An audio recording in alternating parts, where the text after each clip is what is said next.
Bank less than 1% पे चले गए, वहां पे बैंकिंग क्राइसिस ग्रेजुअली डेवलप होना शुरू हो जाएगा। सही, यस। शुरू में पहली इंटेंशन है, बैंक के रेट बहुत बढ़ रहे होते हैं। स्पाइक्स इन इंटरेस्ट रेट इसलिए बढ़ता है क्योंकि गवर्नमेंट बहुत बड़ी बोरोवर बन जाती है फाइनेंशियल डिसबैलेंस में। इकोनॉमी देखो, पहला समझना, जब आपकी इकोनॉमी डिस्टर्ब होती है तो इकोनॉमी डिस्टर्ब होने का, रिसेशन जब आता है तो रिसेशन का इम्पैक्ट गवर्नमेंट पे आता है टैक्सेशन में। गवर्नमेंट गवर्नमेंट के जो शेयरिंग है टूवर्ड्स टैक्सेशन या फिस्कल कैलकुल रेवेन्यू, वो डिक्लाइन होना शुरू होती है। गवर्नमेंट उस डिक्लाइन को ओवर करने के लिए मार्केट में इंटरेस्ट रेट स्टेट बैंक के जरिए बढ़ाती है ताकि सेविंग बढ़े और गवर्नमेंट उससे बोरोइंग करके अपना वो टाइम गुजारे। लेकिन ये शॉर्ट टर्म होता है क्योंकि एक लेवल तक तो जाएगा, उसके बाद गवर्नमेंट के लिए भी वो फाइनेंशियल कॉस्ट बहुत बढ़ रही होती है।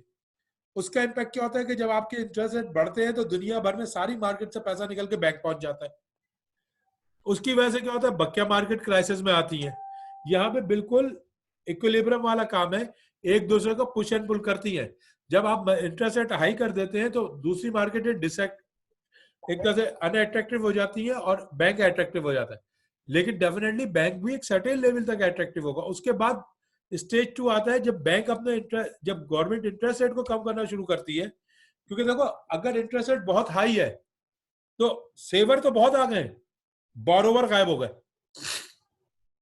मुझे भी आप आपसे कहेंगे आज आप 1 करोड़ रुपए बैंक से ले ले और कोई बिजनेस करें, उसमें 15% आपने बैंक को इंटरेस्ट देना है। इट सिंपली मीन्स कि 1 करोड़ रुपए पे 1 करोड़ रुपए पे मैं बैंक को 15 लाख रुपए साल के दूंगा। तो भाई क्या मेरे मार्जिन इतने अच्छे हैं कि मैं 40% 35% मार्जिन पे काम करूं और बैंक को मैं 15 लाख रुपए दूं और खुद अपने लिए भी 10-15 लाख बचाऊं? डेफिनेटली नहीं है।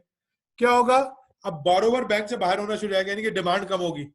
डिमांड जब कम होगी तो उसका इम्पैक्ट ऑटोमेटिकली बैंक के ऊपर आएगा। बैंक तो 13% दे रहा है लेकिन आगे से कोई लेने नहीं आ रहा है। तो उसकी वजह से इसीलिए स्टेट बैंक पाकिस्तान में क्योंकि अनस्टेबिलिटी बहुत ज्यादा है तो सेंट्रल बैंक हर 2 महीने में कर रहा है। लेकिन जहां जिन कंट्रीज में स्टेबिलिटी है वहां पे ये इंटरेस्ट रेट 1-1 साल के लिए लॉक हुए हुए होते हैं। उनको कोई जरूरत नहीं होती कि वो इसको मूव करें। ओके, अब ये कुछ ग्राफ्स हैं जिससे तुम्हें आइडिया होगा कि अनस्टेबिलिटी कैसे मूव करती है। ओके, सबसे पहले adverse selection and moral hazard problem version and lending contracts means लेने वाले कम है, जमा कराने वाले ज्यादा है। एडवर्स एसेट प्राइस डिक्लाइन होना शुरू होगी। In other words, buyer short हो जाएंगे, सेलर बढ़ जाएंगे। जब बायर शॉर्ट हो जाएंगे और सेलर बढ़ जाएंगे तो इसका इम्पैक्ट मार्केट में डेफिनेटली आएगा। अब हर आदमी की एक रिटेंशन लेवल है, वो कब तक उस चीज को रिटेन कर सकता है। अब वो देखा जाएगा कि उसकी रिटेंशन क्या है। लेट सपोज मेरी रिटेंशन या मेरी होल्डिंग पावर जो है वो 6 महीने की है, तो मैं 6 महीने तक मार्केट से क्राइसिस में नहीं हूं, चल रहा है मेरा। लेकिन मैंने कहा यार ये तो मार्केट हो रहा है, भाई मेरा घर के खर्चे प्रॉब्लम में आ रहे हैं, जो भी लॉस हो रहा है बुक करो, कभी बाद में कमा लो। तो ये फर्स्ट स्टेज है। सेकेंड स्टेज में बैंकिंग क्राइसिस आता है, इकोनॉमिक एक्टिविटी डिक्लाइन होती है। क्योंकि जब फर्स्ट स्टेज में आपने इस hiking price hike in interest था, इंटरेस्ट हाई था, तो इस इंटरेस्ट हाई की वजह से डिपॉजिटर्स तो आ रहे थे, लैंडर बोरोवर नहीं आ रहा था। उसका इम्पैक्ट क्या आया कि जिनकी मजबूरी थी वो तो चले, इकोनॉमिक एक्टिविटी डिक्लाइन हुई क्योंकि बैंक की फाइनेंशियल कॉस्ट इतनी ज्यादा हो गई, बैंक लोगों ने बैंक से मॉर्गेज लेना छोड़ दिया। जब बैंक से मॉर्गेज लेना छोड़ा तो उनका कैश फ्लो कम आया, उन्होंने क्या किया, अपनी एक्टिविटी डिक्लाइन कर दी। इसकी मैं एग्जांपल इससे समझा सकूं कि जैसे होता है कि एक कंपनी के पास एक अपॉर्चुनिटी आई, उसके पास कैश नहीं था लेकिन बैंक लेट सपोज 6% पे काम कर रहा है और मुझे 12% उससे मार्जिन अवेलेबल है। मैंने कहा यार बैंक से उठा लो 2 महीने के लिए लोन, 2 महीने बाद 2 महीने में वहां से पेमेंट आ जाएगी, बैंक का 2 महीने का इंटरेस्ट पे करेंगे और हमें बच जाएगा। लेकिन बैंक ही आपसे 15% मांग रहा है और आपको बच रहा है 12%। आप कहेंगे भाई कोई जरूरत नहीं है, हमारे पास कैश नहीं है, जाग कैसे और से करा लो। इकोनॉमिक एक्टिविटी कॉन्ट्रैक्ट होना शुरू हो जाएगी, उसकी लिमिटेशन आना शुरू। इकोनॉमिक एक्टिविटी जब लिमिटेड आएगी, बोरोवर नहीं आएगा बैंक से लेने, तो बैंकिंग की रेवेन्यू साइड पे प्रेशर आना शुरू होगा। देखो, बैंक का जो लोन है वो बैंक की रेवेन्यू है, जब लोन कम जाएगा तो इंटरेस्ट कम आएगा, जब लोन कम आएगा, इंटरेस्ट कम आएगा, तो बैंक के पास नॉन प्रोडक्टिव डिपॉजिट बहुत हो जाएंगे। उनको टेक्निकल वर्डिंग में बैंक कोई नाम यूज करते हैं, लेकिन मैं उनको जो समझाने, नॉन प्रोडक्टिव डिपॉजिट यानी कि बैंक के पास पैसा तो जमा है लेकिन वो कहीं यूज नहीं हो रहा। जिसने पैसा जमा कराया वो साल के आखिर में अपना 13% के लिए आके आपके दरवाजा नॉक कर रहा है कि पैसे दो, मेरे 13% का कमिटमेंट था। बैंक कह रहा है यार वो पैसे तो मेरे यूज ही नहीं हुए, मैं कहा बैंक को दे रहा है, ऑटोमेटिकली ये फिर प्रॉब्लम आएगी। उसकी वजह से जब बैंकिंग क्राइसिस में आएगा, फिर एक बार दोबारा वो जो स्टेज 1 था वो दोबारा आएगा और इकोनॉमिक एक्टिविटी फिर डिक्लाइन होगी। एक इनिशियल डिक्लाइन होगी और एक एंड में। उस एंड का जो डिक्लाइन हो, देखो ये ख्याल रखना, इनिशियल डिक्लाइन होगा तो ये समझ लो दो मार्केट गिरना शुरू हुई जब, एक मैं स्टॉक की एग्जांपल समझाता हूं, एक स्टॉक की प्राइस गिर रही है, वो भी 2% गिरी थी, मैंने बेच दिया, और जब वो क्राइसिस पूरा मैच्योर हुआ तो पता चला 6% गिर गई है। अब जिसने 6% बेचा है उसकी वजह से डिफ्लेशन आ गई, क्योंकि प्राइस लेवल इस लेवल तक आ गया है कि अब आपके लिए उसको संभालना प्रॉब्लम में आ गया है। अब इसका जो कॉन्सिक्वेंसेस या प्रॉब्लम आपको फेस करनी पड़ती है, प्रॉब्लम उसके को ज्यादा जब अनएंटिसिपेटेड डिक्लाइन आएगा प्राइस लेवल में तो बायर और शॉर्ट हो जाएगा, क्योंकि उसको ये नहीं पता कि कल क्या प्राइस होगी। लेट्स सपोज अगर मैं भी बायर हूं, मुझे नहीं पता कल क्या प्राइस होगी, तो मैं क्या होगा, मैं आज अपनी अपनी कमोडिटी को होल्ड कर लूंगा, अपनी कमोडिटी को होल्ड करूंगा, अपनी जो भी मेरी बाइंग परचेसिंग पावर है उसको मार्केट में ले जाऊंगा, रिजर्व में रखूंगा। क्यों? मैं तुम लोगों से बहुत पहले कभी शेयर किया हो या नहीं किया, तो एक कॉमन हिस्सा है, अगर शुगर की प्राइस, हमने इकोनॉमिक्स में पढ़ा है, जब प्राइस बढ़ती है तो डिमांड कम होती है, this is the law of demand है। लेकिन मार्केट रिवर्स चलती है, जब प्राइस बढ़ती है तो साथ में एक आवाज आती है कल और बढ़ जाएगी। लो जी, पहला आपने कहा वो इकोनॉमिशियन को जाके, जिसने इकोनॉमिक्स पढ़ा उसको 2 चमेट कर दिया आपने।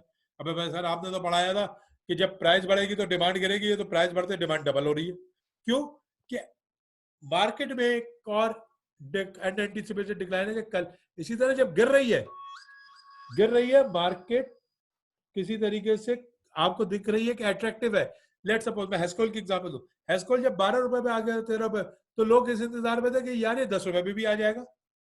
क्यों? कि डिक्लाइन हो रहा है प्राइस, तो लोग अब उसका वेट कर रहे थे कि 10। जिस वक्त मार्केट ने 28,000 पॉइंट को टच किया था, उस वक्त मार्केट में एंटिसिपेशन ये थी कि मार्केट 25,000 भी टच कर लेगी, और लोग उसी हिसाब से अपने आप को मूव कर रहे थे। वो सही है, गवर्नमेंट ने एक इंटरेस्ट रेट कम करके फौरी तौर पर मार्केट को सपोर्ट किया। अभी भी गवर्नमेंट, एक डाउट है कि गवर्नमेंट एक सपोर्ट कर देगी, वो चांस है कि वो इंटरेस्ट रेट को 1 साल के लिए फ्रीज कर दे।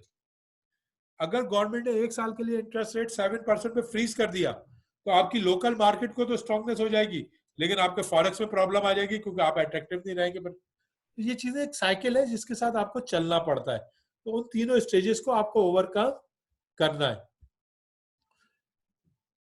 This is the example of 1930 great depression जो यूरोप में आया था। 1929 में डॉ जोन्स 80 पॉइंट से 80% और इवन 100% तक अपनी टच को कर गया था, लेकिन विद इन 3 इयर्स वो 10% के क्लोज भी आगे रुका। तो दिस इज द मार्केट। इसने एक दिन नहीं लिया, ग्रेजुअली, ये वो नहीं, लेकिन 2-3 साल लगेंगे। स्टॉक मार्केट क्रैश हो गई, बैंकिंग पैनिक्स में आए, लोगों को पैसा चाहिए था, सब कुछ, लोगों को कर्जे बढ़े। डेफिनेटली यही सेम सिचुएशन इस वक्त कोविड-19 की वजह से मार्केट में रेजिस्ट हो रही है। आप ये देखें, आपने यहाँ देखें, अगर इस जगह पे जब वो डिक्लाइन हुआ 50-60 से ऊपर आके उसको एक थोड़ी सी रेजिस्टेंस मिली, और यहां से कुछ दिन के लिए यकीन है जो ऊपर गया होगा, तो जब ये ऊपर जा रहा होगा तो एवरीवन अज्यूम कि मार्केट स्टेबल हो गई। नहीं जी, जैसे ही वो सपोर्ट हटी या कोलेशन फंड हटा या गवर्नमेंट, ठक करके वो फिर गिरा। तो ये थोड़ी बहुत रेजिस्टेंस आएगी। ये जो इस वक्त पाकिस्तान स्टॉक एक्सचेंज में आई हुई है, ये रेजिस्टेंस आई है, ये डिप्रेशन रुका नहीं है, क्योंकि इंटरनेशनली चल रहा है। आपने एक सपोर्ट प्रोवाइड की है ताकि थोड़ा सा पैनिक है उसको ओवरकम किया जा सके, लेकिन ये कंटिन्यू है। इस वक्त मेरी एक फोरसीन है, हो सकता है आई एम रॉन्ग, लेकिन स्टॉक मार्केट को अपने 20, अगर इन्होंने 1 महीने किसी वजह से लॉकडाउन और कंटिन्यू करा दिया तो स्टॉक मार्केट को 25,000 से नीचे जाने में कोई नहीं रोक पाएगा। क्यों? कि जिन कंपनियों के पास अच्छी डिविडेंड यील्ड थी उनकी डिविडेंड यील्ड बुरी होना शुरू हो जाएगी। लेकिन उसको प्रोटेक्ट करने के लिए गवर्नमेंट क्या कर रही है, दूसरी तरफ बैंक के रेट बुरे कर दिए। तो अब वही वाली बात है, मरे को कितना मारोगे। अब मैं स्टॉक मार्केट से निकलता हूं तो बैंक मेरे लिए अट्रैक्टिव नहीं है, फिर मेरे लिए कौन सी अट्रैक्टिव मार्केट रह गई, dead economy. Dead economy means real estate, commodities, ये डेड इकोनॉमी। इनमें ले आके पैसा बता दिया गोल्ड में और सुकून से सो गया कि यार कम से कम डी वैल्यू तो नहीं होगा। तो ये ख्याल रखना कि ये डिप्रेशन हमारे यहाँ स्टार्ट हो चुका है, हमारे यहाँ नहीं ऑल ओवर द वर्ल्ड। हमारे यहाँ अब ज्यादा तेजी से फील हो रहा है, दुनिया में ये फील हो रहा है इस वक्त। तो मैंने कोविड-19 की वो स्लाइड्स हमने शेयर पढ़ी थी थोड़ी बहुत। कोविड-19 का इम्पैक्ट जो है वो इस साल में दुनिया भर की सारी मार्केटें माइनस में लॉक होने के चांसेस हैं, कहीं -3%, -4%, और इस माइनस से ओवरकम करते करते 2022 हो जाएगा। 2022 में वो इकोनॉमीज जो 2020 में नेगेटिव बुक हुई है, बाय 2022 वो शायद ब्रेक इवन पे आए, यानी कि जीरो पे वापस आ सके। उसका डेफिनेटली, जिसको हम उर्दू में कहते हैं ना, हर अंधेरे के बाद सवेरा आता है, बिल्कुल उसी तरह हर डिप्रेशन के बाद आपकी ग्रोथ आएगी। बिल्कुल, तो ये ख्याल रखिएगा कि ये पॉसिबिलिटीज है, लेकिन उतनी डिक्लाइन बहुत तेजी से आता है, ग्रोथ तेजी से नहीं आती, ये फिर क्लियर रखना। ग्रोथ चलेगी 45 डिग्री पे, डिक्लाइन चलता है 90 डिग्री पे, बिल्कुल सीधा नीचे आएगा, तो ये एक इम्पैक्ट आएगा। ओके, अच्छा, अब इससे पहले थोड़ा सा क्वेश्चन डिस्कस कर लें, अगर कोई इश्यूज है तो रेज योर हैंड, तो मैं उसको अनम्यूट कर दूं कि अगर किसी का क्वेश्चन है, वरना कुछ आखिरी स्लाइड्स ओवरकम करें।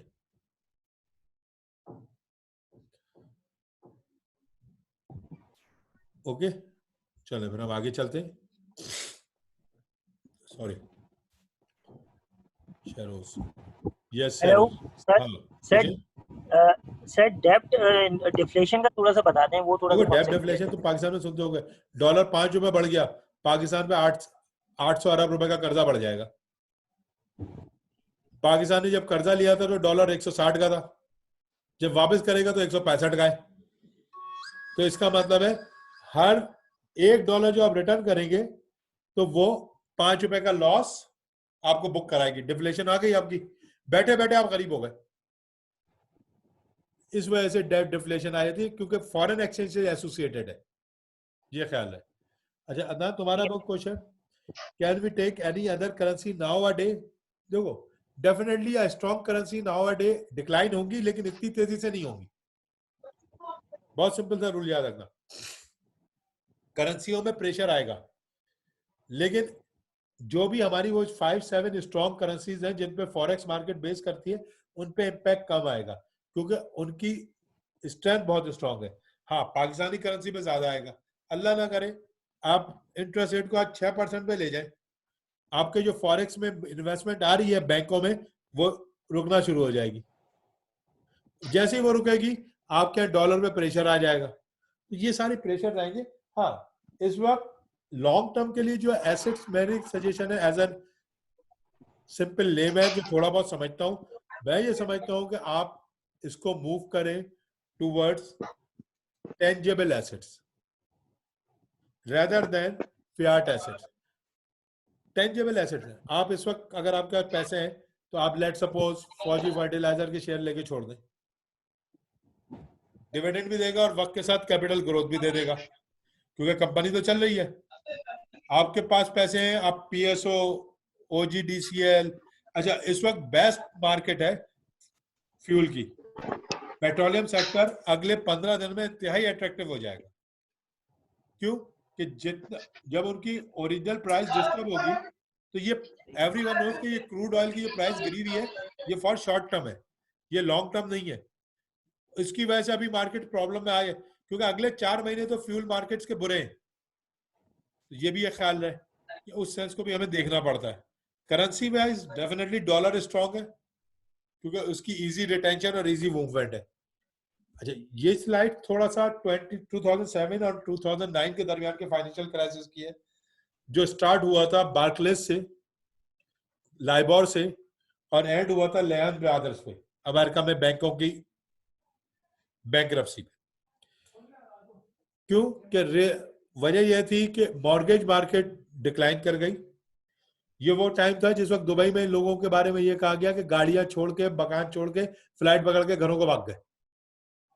हाउसिंग प्राइसिंग सब देखो, डेफिनेटली हमेशा याद रखना, हर एसेट्स कोई भी, चाहे वो रियल हो या आर्टिफिशियल एसेट्स हो, उसकी एक सर्टेन लिमिट है, वो उस लिमिट के बाद बस्ट होगा। और जब वो बस्ट होता है तो वो बस्ट फिर प्रॉब्लम देता है। अब अगर मैं आपसे कहता हूं डॉलर बढ़ेगा, अगर डॉलर 180 होगा तो उसके बाद डॉलर के ऊपर सेलर प्रेशर आ जाएगा। जैसे सेलिंग साइड से प्रेशर आएगा डॉलर फिर बस्ट होना चाहिए। तो ये ख्याल रखना होता है कि ये प्रॉब्लम्स क्या है। बेसिकली वहां जो प्रॉब्लम आई थी मॉर्गेज मार्केट से आई थी, क्योंकि जो हाउसिंग मॉर्गेज और दूसरी मॉर्गेज थी वो बहुत तेजी से डिक्लाइन हुई। जब तेजी से डिक्लाइन हुई तो बैंकरप्सियां फाइल हुई। बैंकरप्सियां देखो बड़ा सिंपल सा है, आज हबीब बैंक 10% मॉर्गेज हाउसिंग को दे दे थोड़ी देर के लिए, 2 साल बाद क्राइसिस आता है। जिन लोगों ने किराए के ऊपर बैंक से मकान लिए हुए थे उन्होंने किस्तें डिफॉल्ट करना शुरू की। जैसे किस्तें उन्होंने डिफॉल्ट करना शुरू की, हबीब बैंक की रेवेन्यू कम होना शुरू हुई।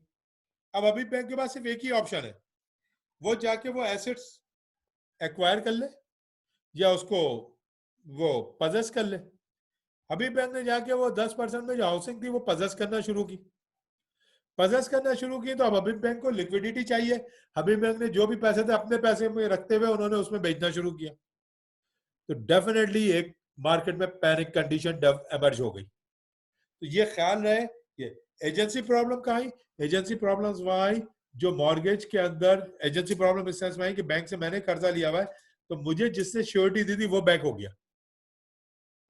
आप गन पॉइंट पे तो पैसे आप ज्यादा क्या कर सकते हैं। मैंने आपसे एक गाड़ी लीज पे ली है, मैं लीज डिफॉल्ट करूंगा, आप मैक्सिमम क्या कर लेंगे? मुझसे आगे गाड़ी वापस छीन लेंगे, और क्या कर सकते हैं? ये तो नहीं होगा मुझे ले आके बेकार कैंप में डाल देंगे, आज खुरम साहब आपने पैसे नहीं दिए, अब 6 महीने तक आप मुफ्त में काम करेंगे। नो। तो ये 4-5 चीजें थी, लेकिन इस बार यही चीजें अज्यूम थी, यही चीजें परसीव थी, लेकिन कोविड-19 की वजह से इन चीजों के साथ कुछ एडिशनल, जिसको हम कहते हैं अनसिस्टमेटिक रिस्क, भी मार्केट में इवॉल्व होना शुरू हो गए। अब वो रिस्क ओवरकम कैसे होंगे उसके लिए देखना है, क्योंकि उसके लिए तो बड़े बड़े जो कहते हैं ना बड़े बड़े पहलवान बैठ गए, तो हमारा और आपकी तो कोई हैसियत ही नहीं है। क्या होगा नोबडी नोज। लेकिन डेफिनेटली ये पैनिक कंडीशन भी जिंदगी भर तो नहीं रहेगी, 6 महीने, साल, 2 साल, जो इसके बाद सरवाइव कर जाएगा। लेट्स सपोज बहुत शॉर्ट एग्जाम्पल, इस पैनिक कंडीशन में आपने OGDCL, I have no idea कि ओजीडीसीएल 80-90 रुपए पे आया है कि नहीं आया। ओजीडीसीएल के पास अपने वेल्स हैं जहां से ऑयल और गैस निकल रही है, आपने ओजीडीसीएल 80 रुपए पे ले लिया, सही है, ले लिया। 2 साल बाद जब मार्केट पैनिक से बाहर आएगी तो ये ओजीडीसीएल अपनी ओरिजिनल वैल्यू को टच करेगा जाके, वो आपका। तो जिसके पास कैश की रिटेंशन है वो तो एंजॉय करेगा, और जिसके पास कैश नहीं है वो पैनिक में आएगा और वो लॉसेस सफर करेगा। दिस इज द मार्केट जिसको हम ओवरकम करते हैं। कोशिश ये होती है कि पैनिक में मिनिमम का लॉस हो, मैक्सिमम का प्रॉफिट हो। ग्लोबल क्या आया था सबसे पहले? हाउस प्राइसिंग बस्ट हुई थी। पाकिस्तान में तो वैसे भी हाउसिंग प्राइसेस बहुत नीचे की तरफ है। अगर पाकिस्तान के पॉइंट ऑफ व्यू से देखें तो पाकिस्तान में हाउसिंग प्राइसेस वैसे ही बड़ा नीचे की तरफ है कि अब ये जैसे अदनान ने मुझसे शेयर किया कि आज 90 रुपए से नीचे था, 1 पैसे इंक्रीज हुआ। ओजीडीसीएल जब तक ये मार्केट पैनिक में नहीं थी, जब भी 35-38 हजार में थी, ओजीडीसीएल 140-50 रुपए की चीज है। अब ये पैनिक कंडीशन है, वही वाली बात है, जो खरीद के बैठ जाएगा 2 साल और लेके छोड़ देगा, जिसका सरप्लस कैश है या जिसका कहीं और, उसके लिए तो ये अपॉर्चुनिटी है, और जिनके पास सरप्लस कैश नहीं तो वो प्रॉब्लम में आएंगे। इसी तरह रियल एस्टेट में, इस वक्त रियल एस्टेट में मेरे एक बड़े अच्छे जाने वाले रियल एस्टेट के एजेंट है, वो ये बता रहे थे कि डीएचए फेज 8 में पूरा भाई 500 गज का प्लॉट जो है 4 करोड़ के नीचे पहुंच गया, और वही बीच में आज से 1-1.5 साल पहले 7-8 करोड़ रुपए में खेल रहे थे। अब बात है जिसके पास 4 करोड़ के वो जाके खेले ना, मेरे पास तो नहीं है, मैं तो नहीं खेल रहा। तो ये सारी चीजें मार्केट्स में आती हैं और इनमें हम काम करते हैं। क्राइसिस स्प्रेड ग्लोबली होता है, जो अब आपको दिख रहा है वो ग्लोबली होता कोविड-19 की वजह से बहुत तेजी से ग्लोबल हो गया। बैंक की बैलेंस शीट डेट्रॉइड हो रही है, उनके रिसीवेबल श्रिंक हो रहे हैं, उनके बैड डेब्ट्स बढ़ रहे हैं। हाई प्रोफाइल फर्म फेल हो रही है, बड़े बड़े नाम डिक्लाइन हो रहे हैं, बेल आउट पैकेज जो आ रहा है वो अट्रैक्टिव नहीं। अभी इमरान खान साहब ने 2% दिया, उसके बावजूद भी एक और आवाज आ रही है कि जी ये 7% करना चाहिए, यानी कि उन पर डिबेट हो रही है, लोग उसको अप्रिशिएट करने की जगह डेप्रिशिएट उस पर ले रहे हैं। सही, रिकवरी इनसाइट डिफिकल्ट हो गई है। ये थोड़ा सा यार मैदान के लिए 1 मिनट का 30 सेकंड का ब्रेक ले लेते हैं, हमारी कुछ लिमिटेड स्लाइड्स रह गई हैं उसके बाद।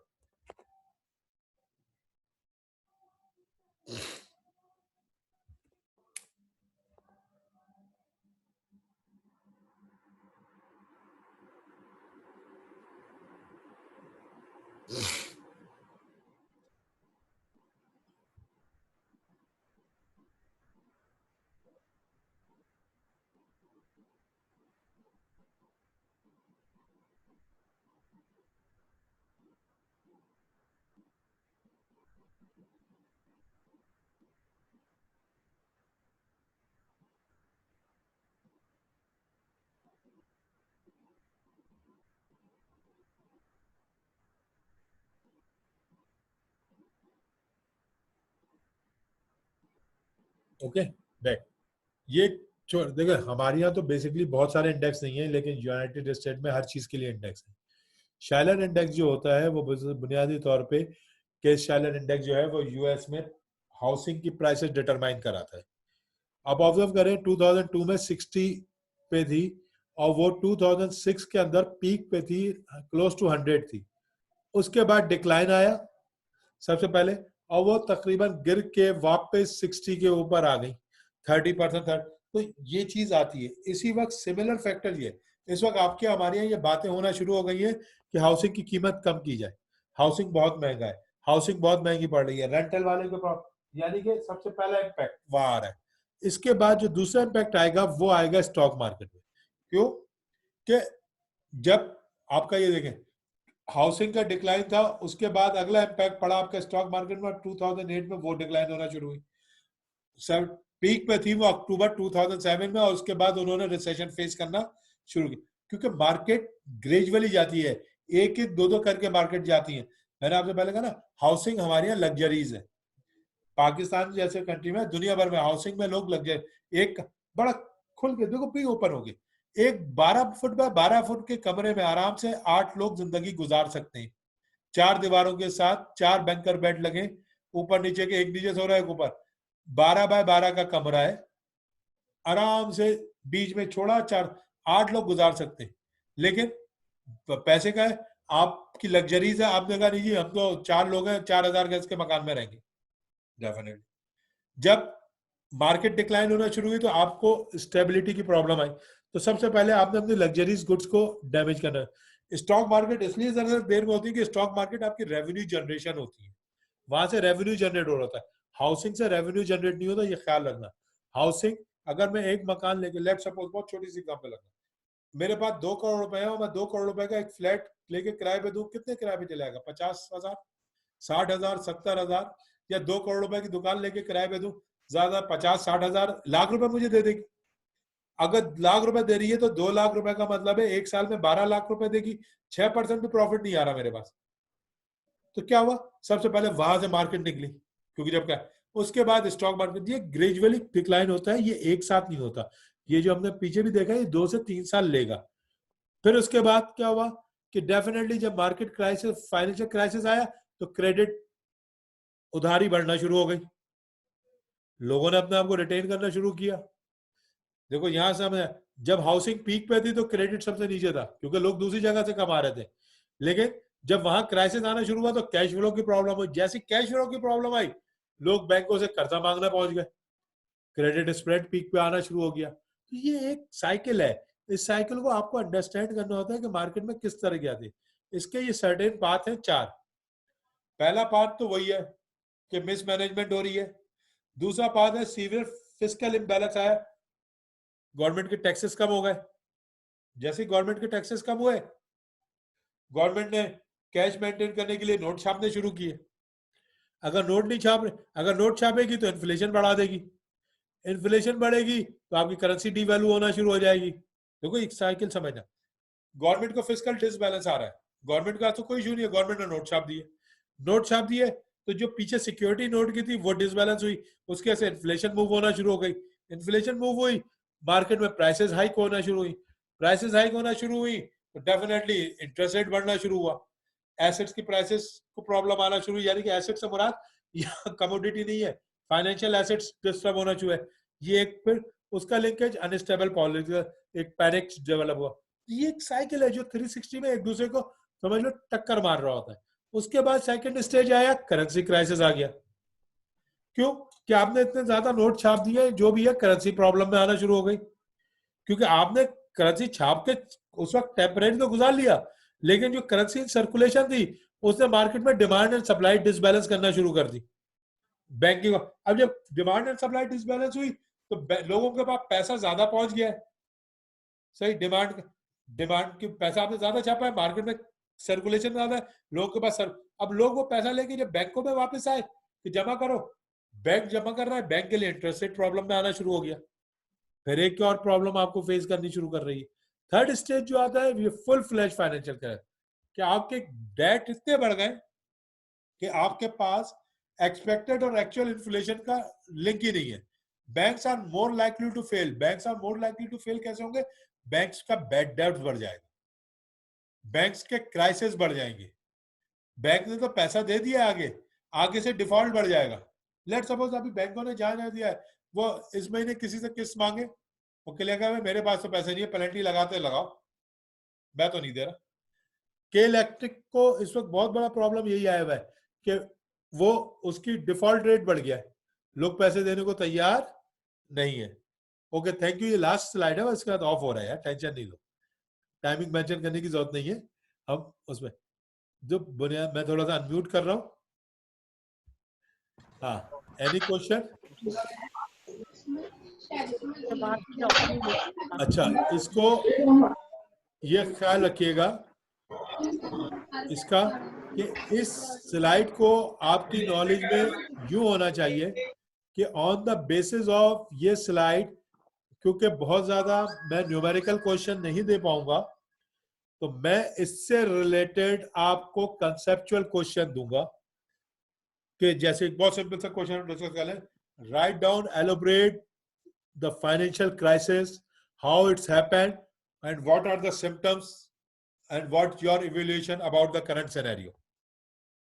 तो ये कंसेप्चुअल आपको क्लियर होना चाहिए, और कुछ नहीं है इसमें, इसकी कोई थ्योरी नहीं है, कोई रटने की जरूरत नहीं है, कंसेप्चुअल क्लियर होना चाहिए कि कौन कौन से कॉजेज हैं जिनकी वजह से फाइनेंशियल क्राइसिस आउटकम्स दिखना शुरू होते हैं, वो कौन से डायनेमिक्स हैं जिनकी वजह से ये चलता है, वो कौन सी स्टेजेस हैं जहां से ये मूव होना शुरू होता है, पहले कौन सी स्टेज आएगी, दूसरी कौन सी आएगी, तीसरी, तो उसकी बेस पे मैं अगर आपसे कहता हूँ करंट सिनेरियो को आप इवेल्युएट करें ना 2 पेज समरीज ऐसे, तो ये आप ये सिर्फ इस तरह समझ लो कि ये तुम्हारे फाइनल टर्म के हिसाब से एक क्वेश्चन बनाया है कि फाइनेंशियल क्राइसिस बढ़ा दूं, इसका सिर्फ एडवांटेज ये होगा कि तुम्हें बहुत रटने की जरूरत नहीं है, तुम थोड़ा सा रीड करके मार्केट की नॉलेज की बेस पे अपने आप पे क्वेश्चन राइट डाउन कर सकोगे। ओके, इसके अलावा इस टॉपिक का कोई ताल्लुक नहीं है, इस टॉपिक से तुम्हें सिर्फ अंडरस्टैंडिंग देने की कोशिश की है कि मार्केट सिनेरियोस को जज करो एज अ पोर्टफोलियो मैनेजर, कि हाँ जी मार्केट इस वक्त लॉन्ग टर्म बैठने के लिए है या शॉर्ट टर्म। हाँ, increase in expect third stage जब फुल फ्लैश क्राइसिस आ जाएगा, आपके अभी इसलिए नहीं आ रहा कि आपके अभी कमोडिटीज अवेलेबल है तो इन्फ्लेशन नहीं आ रही। अच्छा, इन्फ्लेशन को ओवरकम करने के लिए गवर्नमेंट ने क्या किया है, अभी शॉर्ट टर्म के लिए इंटरेस्ट रेट कम कर दिए, लेकिन डेफिनेटली इन फ्यूचर में गवर्नमेंट को इंटरेस्ट रेट बढ़ाने, ये तो कोविड-19 की वजह से उन्होंने कम किया, जैसे इंटरेस्ट रेट बढ़ेगा इन्फ्लेशन दोबारा मार्केट में रेज होना शुरू हो जाएगी। ओके, होपफुली एंजॉय किया होगा, नहीं भी तो इसको दोबारा पेपर के पॉइंट ऑफ व्यू से स्लाइड्स को इंपॉर्टेंट में रख लेना, इससे एक क्वेश्चन होगा, ओपन क्वेश्चन होगा, ओपन क्वेश्चन इसीलिए दूंगा ताकि उसमें मैं मार्क्स दे सकूं तुम लोगों को, क्लोज क्वेश्चन के अंदर फंस जाएंगे, ओपन क्वेश्चन होगा ताकि तुम लोगों की जो अंडरस्टैंडिंग है उसमें कुछ मार्क्स गेन कर सको। Okay, take care, hopefully next week की स्लाइड्स मैं शेयर कर दूंगा आज ही कल में, लेकिन अभी नहीं कर पाऊंगा, एक आध दिन में फ्री होके करता हूँ। Thank you to all, meeting has been ended, क्योंकि बहुत सारे लोगों को बड़ी तकलीफ हुई है, इसलिए हम बंद ही कर दें मीटिंग तो अच्छा है। ओके, अल्लाह हाफिज। सर को बार-बार